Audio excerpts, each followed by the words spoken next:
আসসালামু আলাইকুম, কি অবস্থা সবার, কেমন আছেন সবাই? আশা করি সবাই ভালো আছেন।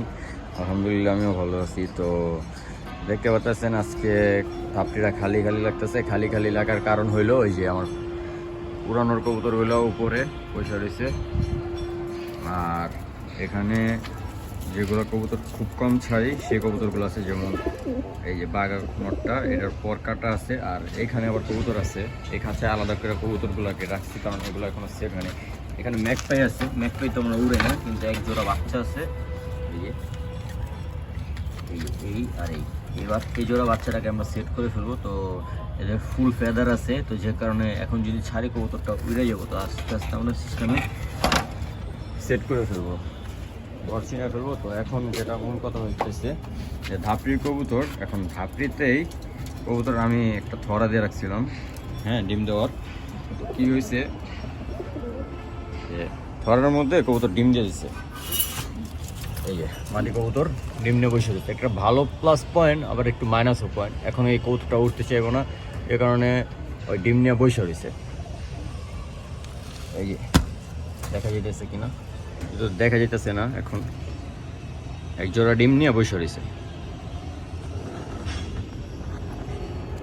এই বেয়াদব, তুই নিচে নামাস কেন? উপরে যা, পরে ছাড়তেছি সবগুলো নাম ওটাই।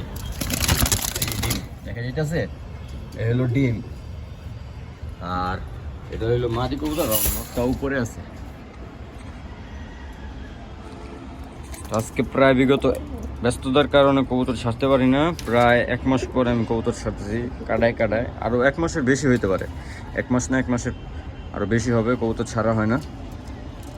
আজকে ছাদে উঠেছি, জিনিসটা বিষয়টা ভালো লাগছে যে ধাপড়ির মধ্যে কবুতর ডিম দিয়ে বসে রয়েছে। আর এই হলো আমাদের টালনোর কবুতরটা।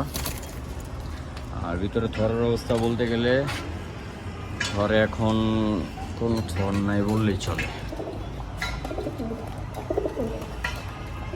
হলো বোম্বাই, এলো ছোড়া। ও না, ওটা তো আগে নষ্ট ডিমটা।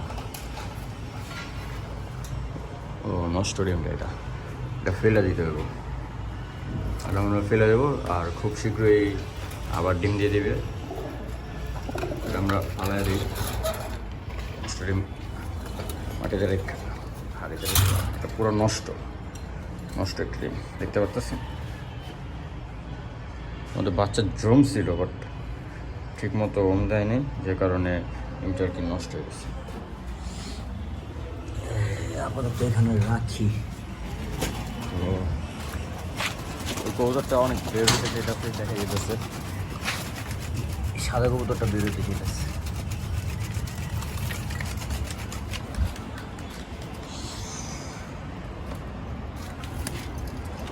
এখন কবুতরকে খাবার দেবো, খাবারের সময় হয়ে গেছে গা। তো আজকের জন্য ভিডিওটা এ পর্যন্তই, দেখা হবে আবার নতুন কোনো ভিডিওতে। আসসালামু আলাইকুম, আল্লাহ হাফেজ, সবাই 5 ওয়াক্ত নামাজ পড়বেন। ধন্যবাদ।